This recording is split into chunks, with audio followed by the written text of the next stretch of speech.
Back on September 6th, 2023, I did a stream that would change the next few months of my life forever. But at the time, I had no idea. Today, let me take you on this incredible journey that ended up taking over 150 hours. But before we can get into that story, we must jump back a few years to the very beginning. Chapter 1. The story begins. It's the beginning of 2021, and the Command Realm team is in the process of wrapping up their 6th Minecraft minigame, which will soon be known as Celestial Champions. A Super Smash Bros.-esque Minecraft minigame packed to the brim with all sorts of epic content. But now that there was little to be done on the game, the team needed to set their sights on something else. So in the background, 2 of the admins began getting ready for game number 7, a game that would end up making a certain Twitch streamer incredibly excited. Why is that piece of information even relevant? What does a random Twitch streamer have to do with Command Realm's 7th minigame? Well, surprisingly, a lot. But before I can explain why, let's talk about that streamer. Chapter 2. The mysterious streamer. Back in 2019 and 2020, there was a streamer on Twitch who would very regularly stream Realm's minigames. Almost every single night, he would go live and compete against his viewers in whatever games were available, whether that be Sky Control, Phantom Run, Pixel Party, or the absolute fan favorite, Potato Games. He'd play them all. This resulted in him being known as the minigame guy and created a lot of growth for his channel. And with that success came lots of cool opportunities. One of which was his opportunity to meet the creators of quite a few of the games found on Realms, with the most notable one being Falcon Rain. And that's because he is one of the admins in Command Realm, one of the same admins involved with planning game number 7. When they met, it wasn't just a simple greeting, but rather a series of events that would lead to an eventual friendship. But we are getting ahead of ourselves. So let's talk about who this streamer is and how he eventually met Falcon Rain. Chapter 3. Paths Collide. The streamer in question is none other than pcgus, who just so happens to be me. And the story of how I met Falcon and became his friend is quite an interesting one. It all started on May 28th, 2020. It was a typical Thursday night like any other, and I was live playing some sort of Minecraft minigame with my viewers, when all of a sudden a message popped up in chat that would eventually go on to change my life forever. And what was that message? Any chance you have a realm? Yes, really. That simple question is what started it all. And while I don't remember exactly what I responded with, it was something along the lines of, I used to have one, but currently do not. That being said, if enough people are interested in playing on one, I'll definitely consider renewing mine. To which Falcon responded, I probably wouldn't play on it, but I'd just like to watch you play some Realms minigames. And while that message alone was slightly reassuring, the rest of my chat seemed pretty excited. So I definitely took the idea into consideration. But I wasn't about to just end my stream and instantly renew my realm, all because someone asked about it. So I continued on with what I was doing and finished out the stream. After stream, I still wasn't sure if I wanted to buy a realm, but it did seem like a fun idea. So I sat there thinking about it until I came to the conclusion that I should probably wait a bit and see if it's really something worth my hard-earned money. So that's what I did. And over the next few days, the answer to that question became very clear. Falcon would come by my streams almost every single day to ask for updates, and each time other people in chat would tag along with him. So after essentially being begged to get a realm again, I caved and renewed mine. And at first I was just playing familiar games and randomly scrolling through the list in an attempt to find new ones. But then Falcon started talking about one game in particular, a game that I hadn't ever heard of or played, but one that eventually would become a big deal to me. And the reason why all started when I first played it on June 7th, 2020. Chapter 4. Boom Doom. The game Falcon convinced me to play is none other than Boom Doom, which just so happens to be the first minigame the Command Realm team ever published to Realms. And initially, I had no clue. I just thought Falcon really liked Boom Doom. But as I got on the game, I realized it was much deeper than that. I learned that Falcon Rain, the same dude who had been coming to my streams asking me to get a realm, was none other than the project lead for this game. And that's when the puzzle pieces started falling into place. I realized Falcon had been trying to see people play a game which he and an amazing group of others had put their precious time into. And this was his chance. Me and a group of others were just about to play Boom Doom for our very first time. As we started playing the game, initially I was pretty confused. But as time went on, I started to get the hang of it, and I actually was having a lot of fun. Boom was unlike anything else I had ever played before. It was a unique PvP game in which your goal was to blow up all of your opponents by hitting around explosive mobs at each other. Each mob in the game has a different ability, and there are also all sorts of goofy power-ups to mess around with. It honestly is super cool, and I think everyone in the stream was having a good time while playing. I mean, how could you not? We were playing an awesome game while having one of the creators there in chat, and I think Falcon really appreciated being there. He was able to see our live and honest opinion of the game and hear any feedback we had to offer, something that definitely is useful for future improvement. And while I don't remember the specifics of anything that was said, I do remember being fascinated by what all had gone down. Chapter 5, The Aftermath. After playing Boom on stream, I thought Falcon would slowly fade out of my community. I mean, he had already successfully gotten me to buy a realm and play Boom after all. But I was completely wrong. Falcon didn't just disappear, but rather stuck around. He would still very regularly come to my streams to hang out, and sometimes would even play games with all of us, which was awesome. Along with that, we ended up adding each other on Discord, where we very frequently would have conversations with each other, whether they be something as simple as just checking in, or something as deep as trying to convince Falcon that I'm not a good streamer. We covered it all, and because of this constant interaction we had with each other, we of course became friends. Something that would go on to make many years of awesome experiences for me and my community. But before we talk about that, let me tell you about today's sponsor. Oh wait, I don't have a sponsor. Well, this is awkward. How can I do an ad read for some random product if there isn't a random product to talk about? Looks like I'll just have to shout out my channel members instead. Huge thank you to This Dude Dumb, Electronic, Sally, Carissa, Jemdy, and Jack for all being members. Your monthly monetary contributions truly mean a lot. Thanks for helping me to make money doing something that I really love. If you too would like to help support my channel, please be sure to click that join button and become a member. It really does help out. Alright, let's get back to the actual content. Chapter 6, Minigames.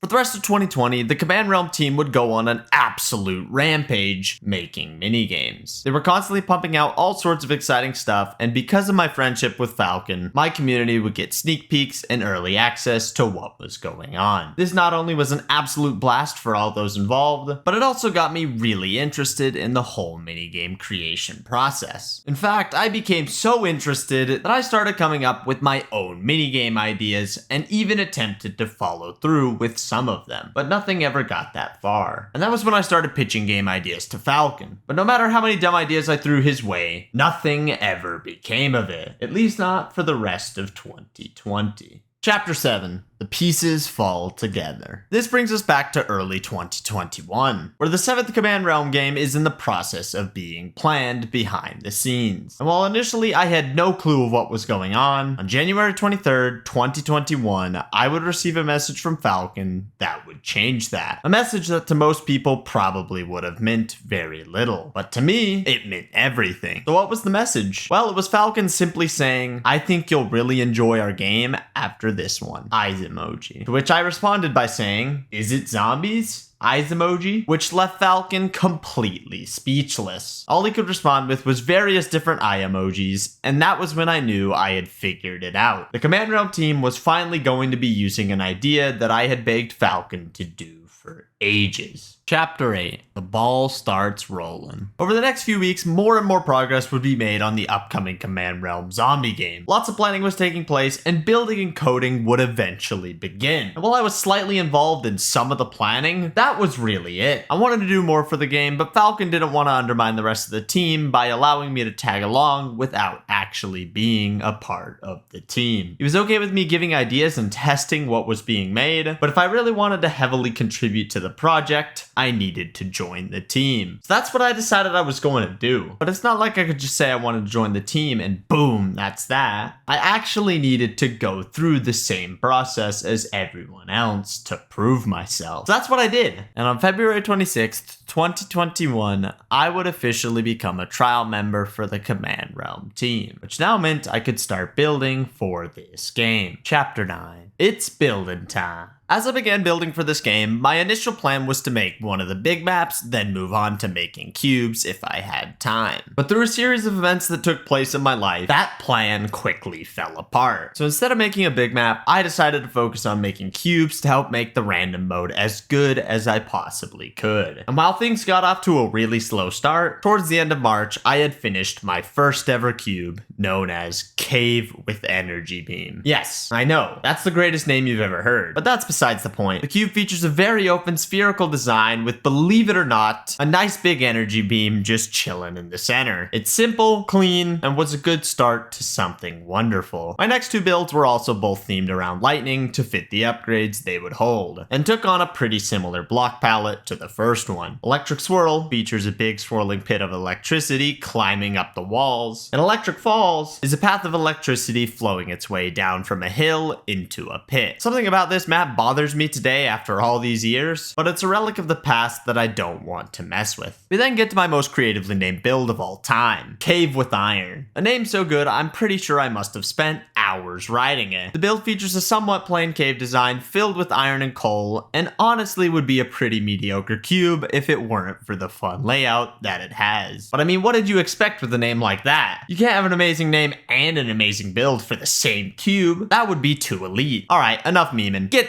that out of here. Ooh. Shiny. You should totally click it. Crap, that was the wrong clip. Sorry everyone. Let's get back to talking about my builds. My fifth build for the game was themed around fire, and I do have to say it's pretty hot. It features a nice donut shaped layout, and the dark atmosphere it has leads to a pretty awesome feeling environment. And while the lava in the middle can be terrifying, I haven't ever ran into any issues with it myself. Overall, it's just a very solid build, and it's something that I'm still proud of till this day. This next build was actually not even a build I made, but rather a build I helped with. Me and Check decided to do a collab cube together, and it was a really fun experience. We both had lots of cool ideas to throw around, and in the end, our snowy castle really came together. It honestly feels like you're in a frozen world, and I'm a huge fan. Next up is none other than Open Metal Cavern. Another name so solid, it literally brought a tear to my eye reading it again. Like, how was 2021 Gus so good with names? Man's truly on his own level. This build features another simplistic iron and coal cave with a cool swirling entrance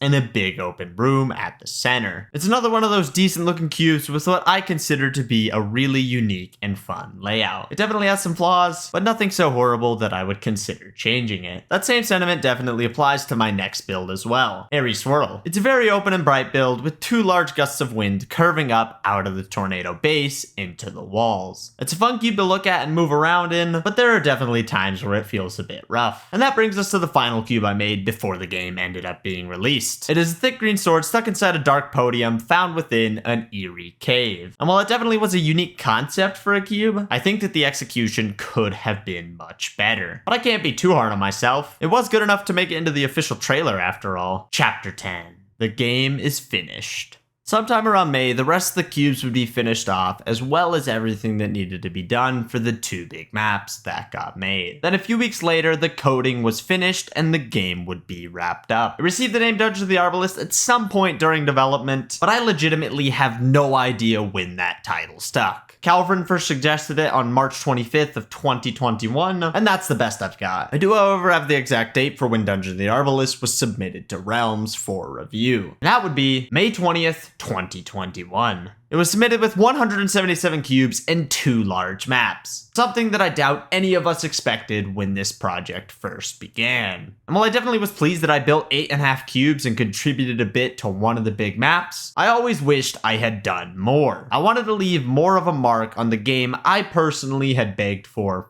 such a long time. And earlier this year, the opportunity to do just that would arise. Chapter 11, the update. On July 22nd, 2023, the Command Realm team would begin building for what would end up becoming the largest update Dungeon of the Arbalest has ever received. An update so large, it's practically its own game. An update that I personally have helped with. And that brings us perfectly back to the beginning of this video, where I mentioned the stream I did on September 6th, 2023, a stream where I finally got the opportunity to build for this update. The stream was titled I Can Build, in parentheses, Minecraft, and featured over 4.5 hours of me building my first ever cube for this update. A cube featuring a stone cave split into 4 sections with the big white pillar climbing up the center. It is fun to traverse and has a really nice theme to it. And while people who have been around for a while already knew about it, no one knew what would come next. Not even myself.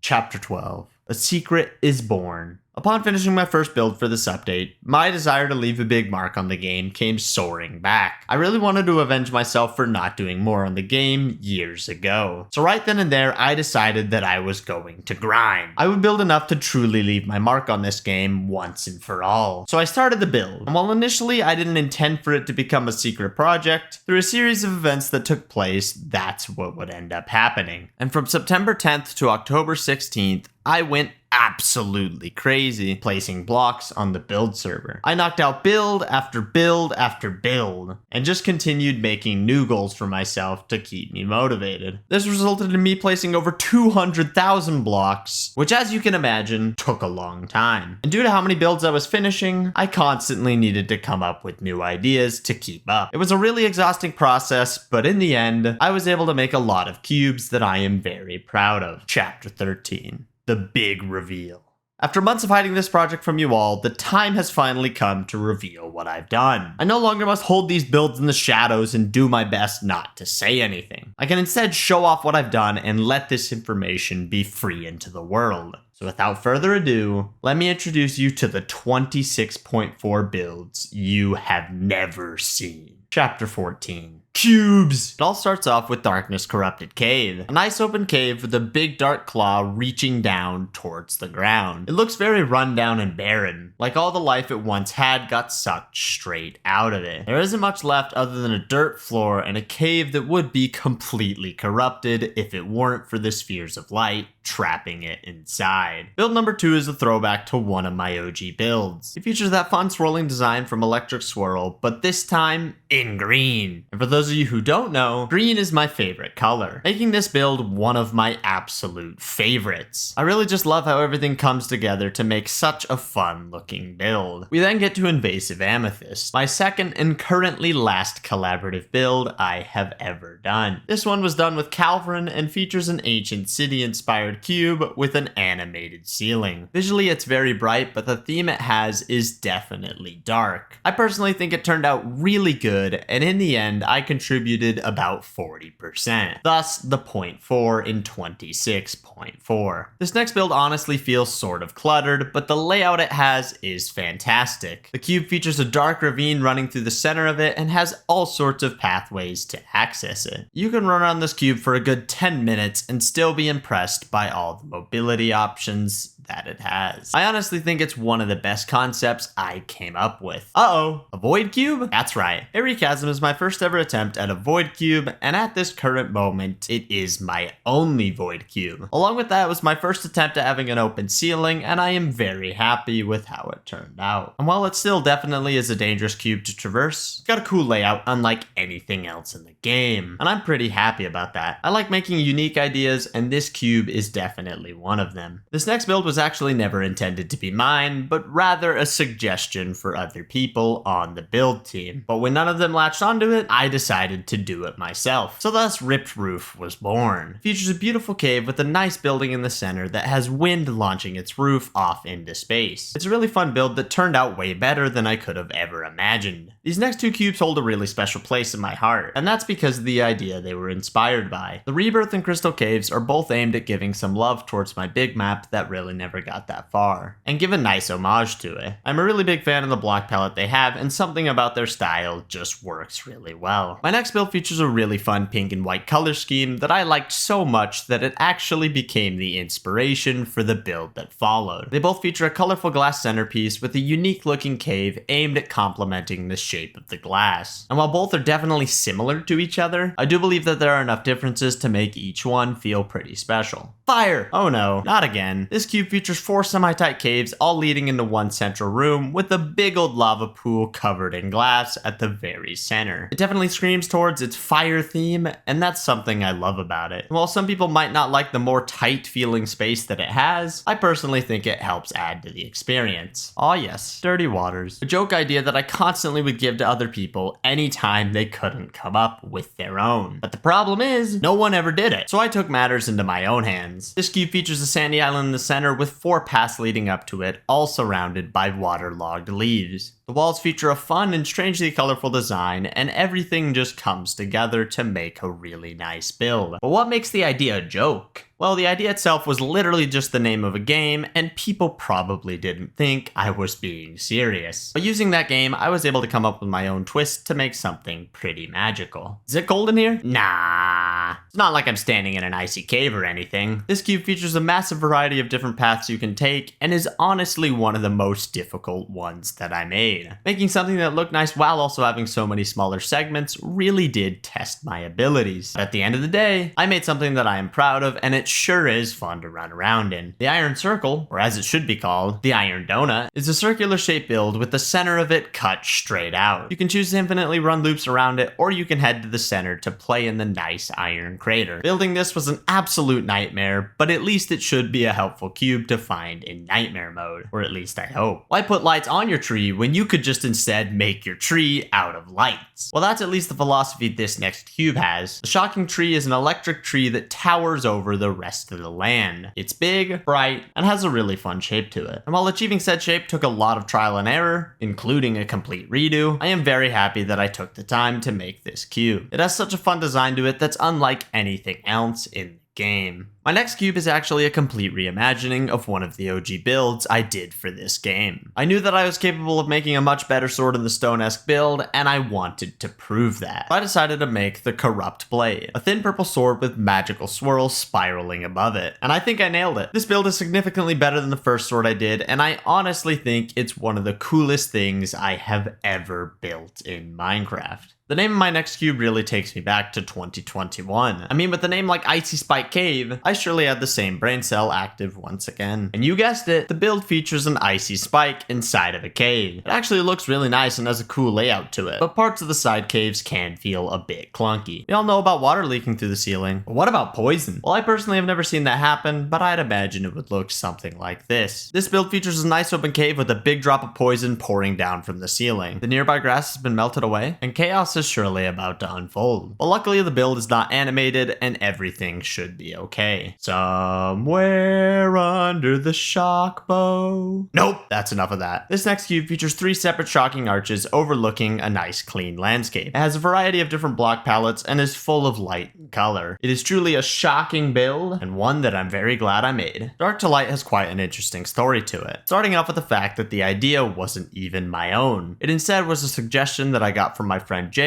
because I was having a hard time coming up with them on my own at this point. He suggested that I use a dark color palette and have it gradually get lighter towards the middle, so that's what I attempted. And after finishing the initial build, it actually ended up getting rejected by the admins, meaning I needed to change it. That's when I transformed the build from a single story one into a multi-story one, which honestly was the best thing that could have happened. It went from being an alright build to being one that I now consider to be really awesome. Oh yes, Dirty Poison Caves. An absolute gem of a name. This cube features 4 separate wide tunnels all leading down into a big pit of poison, and honestly reminds me a lot of lava caves. Got a nice little shop set up on the side of the poison and has all sorts of leaves growing from the ceiling. It's very simple, but I think it looks great. Meteorite Sight is a rhyme so good that I might need to become a rapper because of how awesome it is. But there's one problem with that idea. I can't rap. I guess I'll have to just keep telling you about all these cubes instead. This one features a nice looking pink meteorite that has unfortunately crashed straight into the earth. It's nice and open and even features a cute little shop in one of its corners. And while doing a little bit of research for this cube, I even discovered a cool little Easter egg on Chrome. If you want to see it, just Google meteorite and you'll be amazed. Wow, it sure is windy today. This next cube features a massive windstorm that just so happens to double as a staircase. You can run up and down both sides, and at the top you are greeted with a nice glass fountain of air. There's all sorts of height variation to be found, and overall everything just works nicely together. And while the walls of the cave do feel a bit strange at times, they definitely have grown on me as time has gone on. Ooh. Ooh, pretty lights. This cube features 4 separate paths of light, all using a different light source and color scheme. It is very bright and colorful, and honestly might be my favorite cube I have ever done. The whole environment just feels really nice, and I can't wait to mess around with it in game. This cube looks familiar, and that's because it is. Airy Swoosh features a similar layout to that found within Cave with Iron, but has an entirely different theme to it. It's based around its centralized gust of air that pokes down into one of the side caves and up into the other. The cave is packed with color and truly does a much better job at giving some justice to a fun layout like this one. This brings us to my final 2 cubes, and by this point I was mentally exhausted. I literally couldn't come up with ideas anymore, and building felt super tedious, but I wanted to get my cube count even higher. So I began reaching out to my channel members in hopes they'd come through. And it actually worked. This dude dumb stepped up to the plate and gave me the idea to make a YouTube theme build, which then inspired me to make a Twitch theme one as well. And thus the final 2 cubes were born. They both feature fun layouts, cool designs, and of course, a color scheme to represent the platform they are a tribute to. I'm incredibly happy with how both of them turned out, and I think it's super cool that I could subtly represent these platforms in Dungeon of the Arbalest. Chapter 15. The end? Now here we are today, where I sit at 35.9 total cubes for the game, an amount so large that if I had even 0.1 more, it would be a full set, a task that very few others have ever achieved. So I think it's safe to say that I have avenged my former self and truly left a massive mark on this game, but I'm not done yet.